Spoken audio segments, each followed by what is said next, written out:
Hello, my writers. How are you today? We are starting our personal narrative. We're on our drafting now. So I'm hoping that everyone is starting to feel a little more comfortable. I know it's not easy, but we've got this. We went from the pre-writing stage to the drafting stage, and remember yesterday we reviewed all the steps in writing and we did our little dance. So somebody asked, can we do it again? So we're going to do it again. All right. So we have pre-writing, drafting, revising, editing, publishing. And we have just moved from pre-writing to drafting. And this is the stage where you just get your ideas down, you write as best you can, you just let everything flow out of you and get it down on the paper. Okay? And you will see that's what I did. And we're not doing the whole drafting piece. Yesterday, we just did the beginning of our story. We grabbed our reader. We didn't give anything away, but our reader should feel that there's something going to go on, that there's going to be an issue, a conflict, or a problem. We didn't come right out and state what the problem is. We want it to be a mystery, because if we do that, if we come right out and say it, they don't want to read on. Nobody wants to read on. They already know what's going to happen. Okay. So we want to create that mystery, that drama for our readers. And that's kind of where we are now.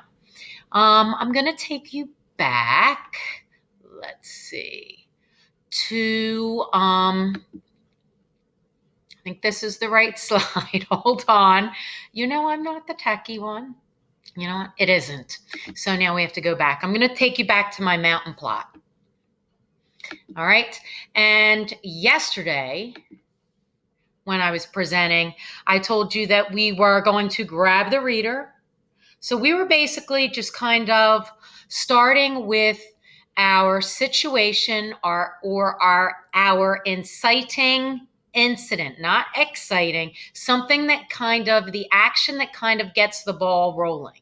Now, my inciting incident was that I was new at school. And you're going to find out I have a decision to make. Well, I don't come right out and say that. And I also told you about my characters. Well, really, the only two characters you hear about so far in my beginning are Sister Dorothy and myself. I did kind of hint at some of my rising action. All right. But most of my rising action and my climax are going to be found in the middle part of my story. All right, that's going to be the longest part. So we're going to break this up into several days. Don't think, oh, I have to write this all in one day. No, I want you to really think about it.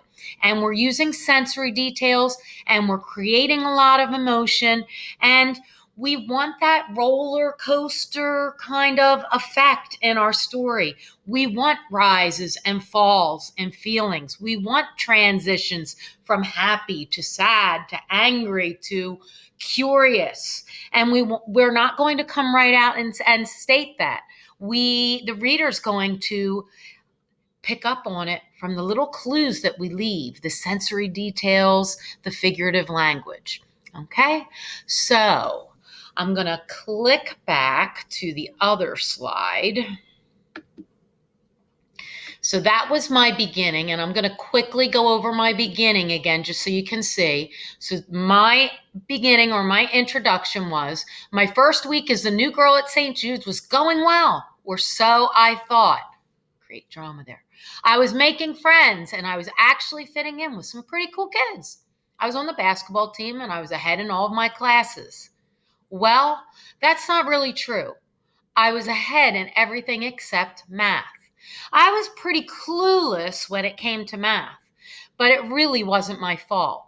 Math was supposed to be numbers. I was good at numbers, but in Sister Dorothy's class, we didn't work with just numbers. Oh, no. She used letters, stars, and bars. It looked like a completely different language, and I didn't speak it. To make it worse, there wasn't an answer. How was I supposed to know what X or B or Y was? and it was different in every problem. Come on now. Really? What's a girl to do? So I've connected with my reader by asking a question. So they're kind of connecting now, or they should be. They're thinking, what's going to happen? What is that girl going to do? I hinted at my problem. I didn't come out and tell you. So hopefully you know math is my issue in this new school and friends. All right? So it's nothing like what I wrote down on my plot diagram. And we're going to flip back to that again because I want to show you what area we are going to be focusing on today. All right? I went into my incident already. I've hooked my reader, and they kind of know my problem might be math, and I want to fit in. All right? So I'm new at school. I want to fit in. I'm doing well, except for math. That was in my introduction. Is that how I wrote it, though, in my story? No. So you're not doing that. Make sure you use sensory details, figurative language.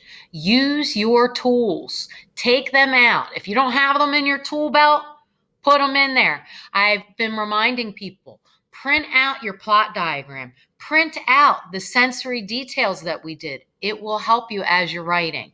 And if you're sitting around and want something comes to mind, jot it down, something that you can use. All right? So today, in my story, all I'm going to focus on is Rising Action Event 2. All right? And if you look at my plot diagram, I want to let my reader, or they should get the feeling that I see all the cool kids copying math homework. They include me. I'm fitting in now. I don't have to worry about math, or do I? And it doesn't feel right. You will see, though, I don't write it that way. Okay? So we're going to flip back again, and we're going to go to our writing slide. And I believe that this should be slide 3 for you now. So what's a girl to do? That's where I left off. All right. And this is where I pick up with Rising Action 2. Math class. Ugh. It literally made me sick to my stomach. My hands would start shaking, and my heart felt like it was pounding so fast and hard it might explode out of my chest. The sweat was pouring out of my body, and when Sister would call on me, I'd freeze and was unable to talk. I'd sit in my seat, praying for her not to call on me, but she always did. I'm pretty sure I looked like a bumbling idiot. All right. You see a lot of figurative language there. All right. I'm not telling you how I'm feeling in math class. Hopefully you're getting it from my clues. My hands were shaking. I'm sick to my stomach. My heart's pounding fast. Sweat's pouring out of my body. I freeze up. I can't talk. I look like a bumbling idiot. All right. I'm not feeling good about math class. I'm scared. I'm nervous. I have anxiety. Did I come out and say that? No, but I did show my reader. And if my reader is connecting with me, they know that. All right. I'm continuing on. By the time math class was over, I was drained. All that worrying and anxiety really takes a toll on a person. So snack time couldn't come at a better time. Snack was a welcome relief, and I got a chance to refuel my engines. The smell of soft pretzels wafting through the air almost brought me back to life. That's when Terry came over and asked me what my deal was.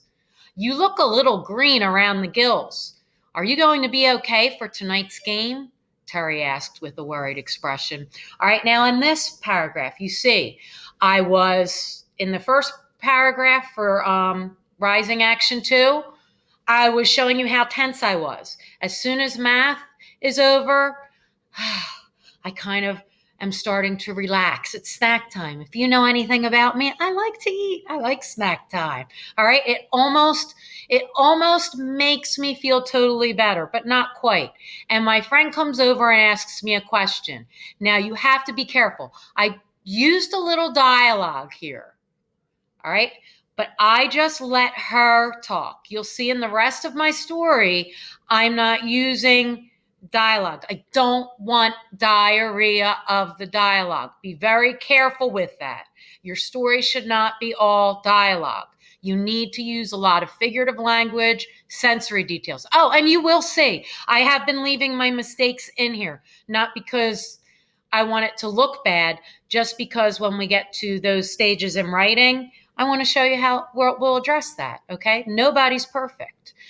All right, so now I'm going on. So Terry asked me, "Are you look a little green around the gills. Are you going to be okay for tonight's game?" Terry asked with a worried expression. I told her that I hated math, and because there was so much homework, I might not be able to go to the game. That's the rule in our house. Homework and chores came first. I knew it was going to take me forever to finish. All right. And forever to finish, is that really the truth? No, I'm stretching the truth. A hyperbole. That's what that was. Those are interesting to your reader. They'll understand it's really not going to take me till time doesn't end, but it's not going to take me till the end of time to do it. I'm just stretching the truth. All right. I go on to my next paragraph. I am still in rising action 2. And you can see there's emotions kind of going up and down, and I'm showing them. Terry looked at me like I had 2 heads. She told me that John always did the homework and everyone else just copied it. All right. Terry looked at me like I had 2 heads. What is that? It's an idiom. I'm on to my next paragraph. That would certainly fix my problem. And it was really nice of Terry to let me in on the class secret. So I'm showing you that they're kind of accepting me. I didn't come out and say it. I'm showing you. Still, something just didn't feel totally right. But I let that feeling go like a helium balloon tied to a string slipping through my fingers. Just like that, all my problems were solved. I was one lucky girl. All right. So, some other figurative language. I was going to let it go like a helium balloon tied to a string slipping through my fingers. That's a simile. And just like that, all my problems were solved. I was a lucky girl. All right, so let's go back to our plot diagram. That's all you're going to do. Letter C, rising action, event 2. And I'm going to remind you, this is what I had in my plot diagram, but you can see I had so much more in my personal narrative writing because I really have to show and create feelings. So in my rising action, I said, I see all the cool kids copying math homework. I really took a little bit from 1, too. New at the school, I wanted to fit in, doing well in everything except math. A little bit of that came out in today's writing, too. I see all the cool kids copying the math homework. They include me in. I'm fitting in now. And now I don't have to do the math. Or do I? Okay? And I told you it doesn't seem right because I knew it wasn't right. Okay. All right. Just rising action event 2. Do not give too much away. We're building the drama. So from our first day, we kind of have a layer of something and there's some mystery. And then our rising action 2, we don't tell, we show a little bit more. And we're building that mountain. We're going up that roller coaster. And that's what you're trying to do. Create that drama. It's like a parfait. All right. Lots of layers. If you have questions, please reach out to Mr. Netz or I. It's always good to talk about your writing, share your ideas, or if you're not sure how to show something, ask somebody. You might talk to your mom or your dad or your grandma or whoever's around or your big brother or sister and ask them, hey, I don't want to tell my reader this, but do you have any ideas of how I could show it? We also are having meets. So if you would like to join us, it's kind of like a writer's workshop. We're sharing things, sharing ideas. So please come out, join us at 2. Just make sure that you have turned in the permission slip and that a parent is sitting close by. I love when those parents sit close by and we can see them in the background. You should not be in your bedrooms. You need to be in an appropriate location, sitting up straight and tall. Make sure you have your writing out. If you have your plot diagram, that always helps. And I look forward to seeing you. I know Mr. Nets does too. Happy writing. Have a great day. You've got this.